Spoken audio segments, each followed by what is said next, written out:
I was thinking some of y'all Coyotes fans seemed a little upset, so we're going to start this one off with a little therapy puppy on Locked On Coyotes. You're Locked On Coyotes, your daily podcast on the Arizona Coyotes, part of the Locked On Podcast Network, your team every day.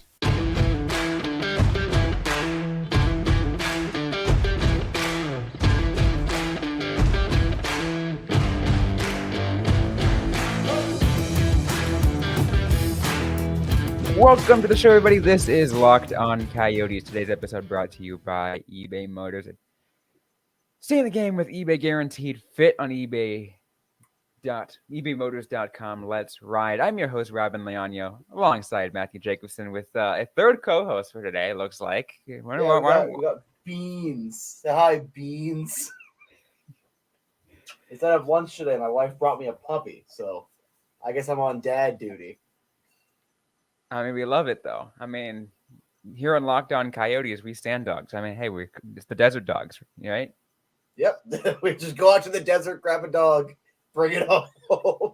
Anyway, so we're going to be calm on this episode. We're going to be nice and good. Just relax, all right? Think about the therapy puppy. I'm going to put her down so we can get to work, but think about the therapy puppy, all right? We're going to be calm and rational in this episode about these picks. You can go lay down, have yourself a good time. All right. I don't want to run your foot over. I probably should have put you on the couch. Anyway, we got a couple of picks to talk about. And the people were mad. And I don't blame them because I wanted Dvorsky at 6. I definitely did not hold that back in terms of my predictions or storing a dartboard in isolation in my car before clocking into work. And at 12, I was really hoping they can get Benson. And Benson going at 13 hurts me a little bit because I do like that geeky connection. It's a really good player. What was it? He was behind only Connor Bedard in WHL scoring this year. Those are some big, sexy names, all right? And I get it. Would have been great players. But we have to take a step back and look at the players we got as opposed to this weird mindset of, oh, well, you should have been X. I think we had a lot of that with Dylan Strome because he wasn't Mitch Marner. We've had a lot of this in this fan base. I don't want to do it here. I just want to look at the guys we got their stats up a little bit. I got a couple of little snippets about them, talked to a couple of people, including Kyle Pereira, friend of the show, about it. And I just want to kind of calm everyone down and just look at these players in isolation, forget where they were picked. Let's see what we actually got here. Absolutely. Yes. We'll start off 6 overall. The Coyotes picking from Russia, the defenseman Dmitry Simashev. Mm-hmm. This is an interesting pick because, Matthew, in our own Locked On NHL, not Locked On Coyotes, but Locked On NHL mock draft, when the Coyotes was up at 12, I said they were going to pick Simashev. Because based off of the stuff that I found out, I really liked his game. I looked at his size, and I'm like, okay, he's a defenseman. He's got good game. He fits the Bill Armstrong mold perfectly. I don't see why they don't pick him at around 12. That's probably where he belongs to get picked. Mm-hmm. He gets picked at 6. A little bit of a head scratcher, but I will say this. I did a live react with Locked On NHL and Locked On NHL Prospects. And the host of Locked On NHL Prospects pretty much said, he's like, hey, actually, Dmitry Simashev was actually my number 1 ranked defenseman. Has a lot more offensive upside than David Reinbacher. That's interesting. He gave me a little bit more reassurance. On the feeling that Simashev has a higher ceiling than Reinbacher. He said Reinbacher could maybe be like a top 4. I don't see him being a top 2. Simashev can be easily a top 2. And I love to hear that because it's one thing actually Craig Morgan was reporting also on the floor. He was talking to another reporter who was saying that a lot of teams had Simashev valued very highly. And one thing I saw is very interesting, and I think I've made this mistake before as well, is there's a lot of Coyotes fans, oh, he would have been there in the second round. He would have been there at 12. We don't fully know yet. Obviously, we have to wait 3 to 5 years to see if he truly was the best player available. Obviously, it's going to take time. Him and the next pick both have 2-year contracts left in the KHL, so we'll get them a little sooner than we would have got Michkov. but we simply do not know yet. Now, with this kid, 6'4", 200 pounds, fits the GMBA mold, and it definitely, from that reporting, teams had him highly valued. He is seen as a guy that could be a top pair, and they did show a couple of clips in isolation, so I will have to, go ahead and disclose that this is based off some clips in isolation, a couple of conversations, and this little draft profile. I like his positioning. Mm-hmm. He is a guy that very JJ Moser-esque, knows exactly where to be on the ice, knows kind of where to put his stick to close up passing lanes. If that can translate to North American ice, that defensive defense style, I'm wearing my Zbigniew McCulloch jersey again, that defensive defenseman style, bigger, nice long reach, as well as being able to kind of close those gaps up in tight spaces, people might be surprised, and this might end up being a very good selection. He could end up being a top pair defenseman as more of a defensive defenseman, and the consolidated rankings, about 24th. He's ranked about as high as 8th from Shane Malley, and as low as he was all over 30th. The place. Yep, literally anywhere in the first round. I do have some concerns with the offense, though. I didn't want to talk about that. There is that. I mean, and as I mentioned, there seems to be that upside. And again, Rainbacher looks better at this moment in terms of offense. But he said he seems to have a lot more of that potential. Mm-hmm. It's interesting because one thing that annoys the hell out of me, though, and the reason why so many people are saying that this is a reach, is they use the advanced analytics to say, oh, advanced analytics say this guy shouldn't have been picked all the way until the second round. Like, yeah, sure. But scouting is a lot more than advanced analytics. You need to have the eye test and the analytics. You need to have both.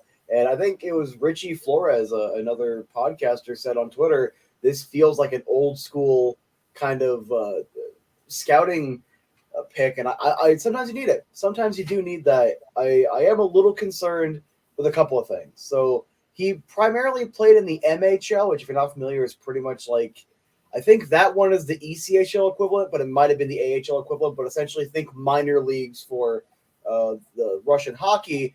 29 games, 1 goal, 9 assists, 10 points. I do believe that's a league that only has primary assists, not secondary. Not bad. Those are not the bad numbers. 10 playoff games, 6 points. That's good.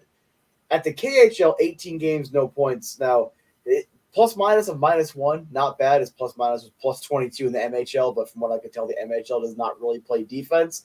So it's a lot of scoring. I'm just going to go ahead and take that one with a grain of salt. Maybe that's good. Maybe that's just Let's also remember that's in the KHL, which is the top Russian league. It is the NHL of Russia.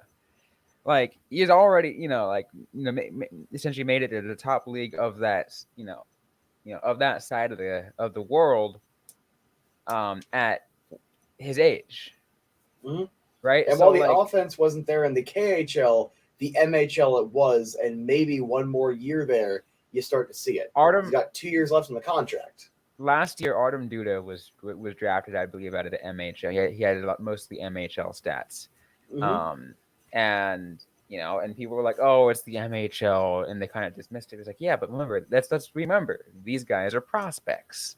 They have to grow over time.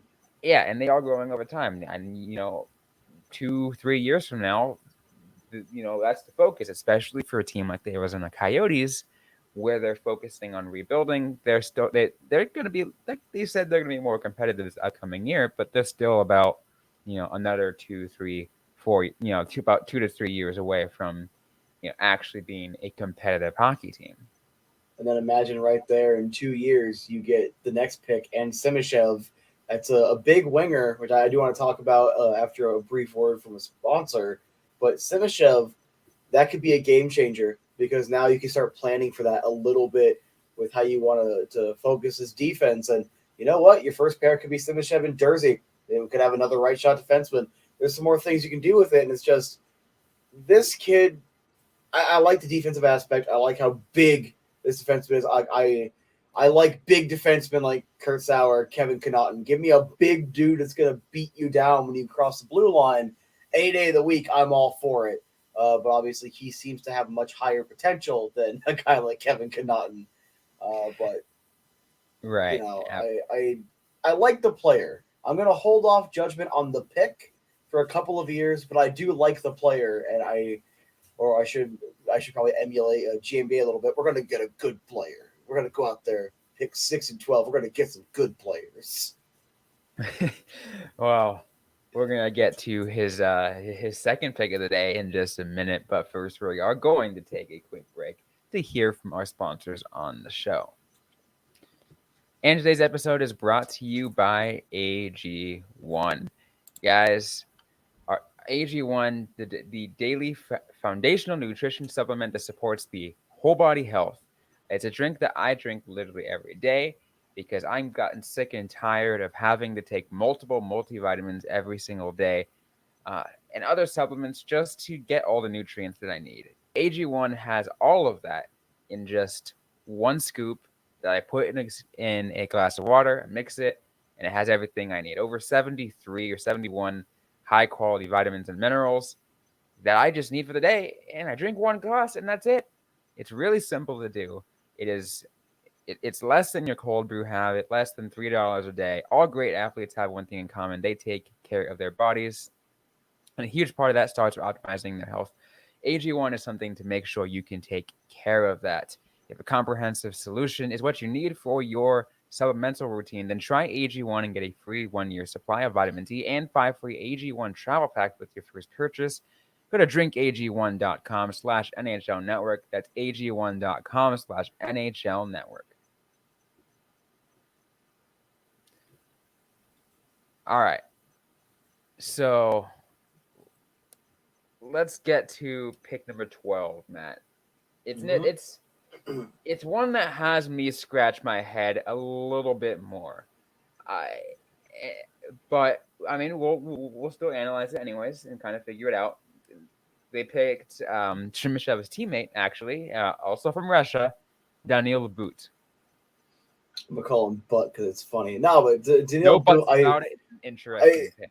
I love that moment where Simashev calls his teammate being picked and all the behind the scenes stuff. Like, I think one aspect a lot of people are not going, at least Coyotes fans are not seeing right now, is Bill's being consistent. He only wants guys that want to be Coyotes. Both these kids seemed excited. Both these kids seemed like they actually wanted to be here. And Simashev just lit up. Like I've already been a little emotional with having the brand new puppy today, but that was really like happy. Like I was happy to see that. Like I was just really all warm and fuzzy inside. Like, dude, they just like made this kid's day by bringing in Daniil But, 6'5" winger, 203 pounds. I said it when my friend Jacob invited me on their live stream for a little bit. This feels, especially with this little snippet where he's good with the puck.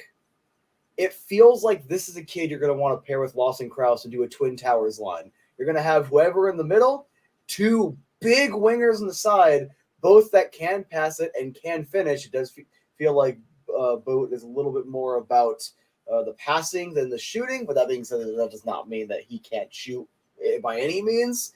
But you have that next to Lawson Krause. I feel like that's the end game. I feel like that's the mindset with this pick. And I'm interested, but he still needs more development. Only playing in 15 KHL games, scoring 2 goals. Yes, in the MHL, 26 games, 15 goals, 11 assists, 26 points. Point per game player, 7 playoff games, 9 points. Good numbers. Remember, minor leagues of Russia. A full season of the KHL next year, you're going to see a little bit more out of this kid. Yeah, absolutely. And I still do think, though, that, both, like we said, both these players are just a couple years left of their KHL contracts. Although I think with Boot, probably a little bit more than that, maybe like 4 years until we see him in Arizona Coyotes jersey. Mm-hmm. Maybe he might just be on the Roadrunners for a year or two before he comes up. Because I just feel like he probably needs a little bit more. They picked him for a reason, though. And again, I think a good part of it is that, as you kind of mentioned, is his size. That he's got one behemoth of a dude at 6'5". A big kid. And again, 6'5" at his age. It's like 6'5" and what he said, 205. Right? Yeah, 203, 205 listed. 92 kilos. that is ridiculous. But again, that fits the GMBA mold. And there's a reason why people hate this pick so much.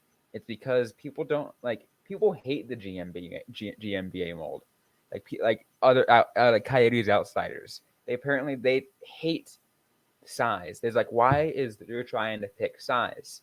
Because we're shifting towards a game where skill, like you don't necessarily need size, rather it's speed and skill. Mm-hmm. Sure, but size is also, there's still a good element to having good size on a team. You can still get big dudes who are also very skilled. Yeah, you can also get big dudes that can skate. I mean, have you ever seen Derrick Henry run for a touchdown looking like the dude's running 2 miles an hour? He's actually, you can't catch him. And the more size you got, if you're going fast, it's harder for defenders to really get the puck off your stick. But also,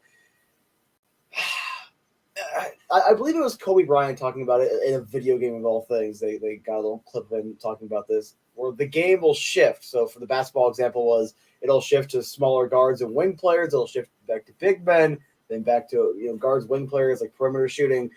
Hockey, I guarantee, is not going to be just speed and skill forever. That does not mean speed and skill is going away anytime soon. That does not mean you shouldn't have speed and skill. But if everyone is adapting to speed and skill, you leave one key element, and that's big, burly. You're not going to have the durability, if as it were. If you have all these big 6'4", 6'5" guys that are fast, that can hit you.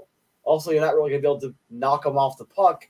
And from what I can tell with Boot, he's pretty good when it comes to his speed and his handling and being able to move that puck well while he's moving. It's a dangerous combination as long as it can translate to the NHL level. Obviously, he's playing in the KHL. It's arguably one of the highest leagues in the world, but it's not quite NHL level. I just look at this like there's a potential bit, a niche, if you will, in this league, in this game, for you to bring back some of that big classic size as long as you can have some skill mixed up in there in between. I like the idea of this. And you made Simashev's day. Let's say Simashev is the better player of the two. Let's just say, for example, well, maybe he's a little more motivated to play for the Coyotes now that you got his teammate with him. Maybe he's you're going to unlock a little more out of him from the mental aspect. Maybe Boot, you could also elevate him a little bit in different regards. Maybe they both blow up and you get nothing. But I like the swing because there is so much upside with these picks. Yeah. I mean, I think that's the thing. Is to see the upside. Like, it's where the ceiling is questionable, but it's there. Like it can be down here or it can be way up there. Mm-hmm. And I think you look at some of the picks that GMBA has made. I feel like a lot of his picks, I think Cooley and with maybe and I'll say the Cooley and Gunther aside, those two. I feel like the others, he wanted to make a pick in which not necessarily had a potential high ceiling, but they wanted to make a pick in which they had a decent floor, where that they're guaranteed to be X kind of player when they make it. I can see that because think about it. If we pull back for a second, have we not been talking about this for this entire season, essentially? Look at all the talent coming down the pipeline. Cooley, Gunther, two of the biggest examples. You already got Keller. For however long Schmaltz is going to stick around. Machelli, the rise of Matthias Machelli. Look at all the skill. Do we need to keep trying to force the skill, or should we be looking to fill out the rest of the roster, or have good players you could trade to fill out the rest of the roster? I mean, look, I like Zach Benson. I really do. I'm high on Benson, high on Dvorsky. Right now, with the pipeline being what it is, if you take that step back, I'm just going to ask, what is the likelihood that they fit right now into what they're trying to do? And is it higher or lower than what Simashev and Boot coming in? Boot, I'm terrible with trying to get it consistent. I think it's Boot. But it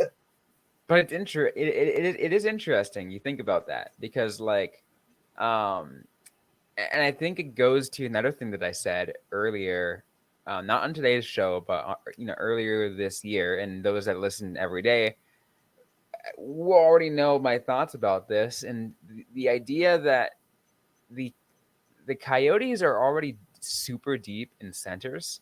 And I feel like a lot of the picks that we're talking about in the first round are heavy centers. Mm-hmm. Why I wouldn't necessarily say waste a pick, because like, hey, those picks are really good picks either way. Those are good players. But Mm-hmm. I still will. I guess I still will say it, waste a pick, because how are you going to fit that center in to your mold to your team when you don't have room for more centers? So I feel like that's kind of another thing that they kind of focused on too. So yeah, so they going back to, I guess, what we said yesterday when we talked about strategies.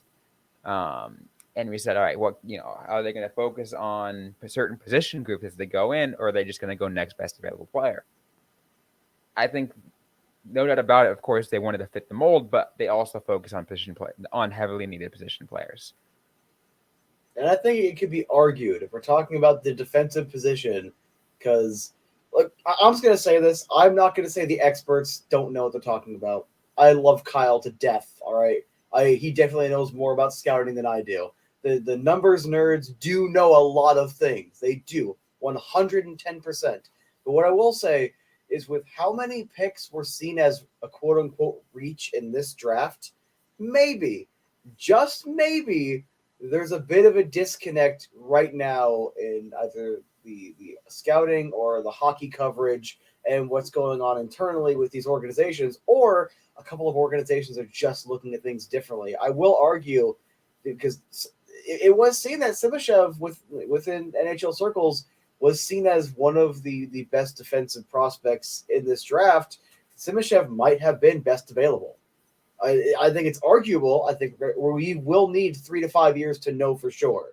And with defensemen, it's always slower, so it's going to look worse. Look at how we're looking at Victor Soderstrom. I stand by. I hated that trade. I hated moving up. I thought it was a waste of assets. But if Soderstrom turns into what we want him to in the next 2 years, none of us are going to think about how long it took him to get there, essentially. Yeah. I'm glad you mentioned that, because in our instant react, we had, the host of Locked On NHL Prospects went out and pretty much said that, hey, it'll take several years for Simashev to, make it to the ceiling, make it to the league, to the show, and make it to the league and the NHL. Actually playing for the Coyotes with those top pair minutes. Mm-hmm. And we had a comment essentially that said, hey, 6 years is like, then we already know that's a loss.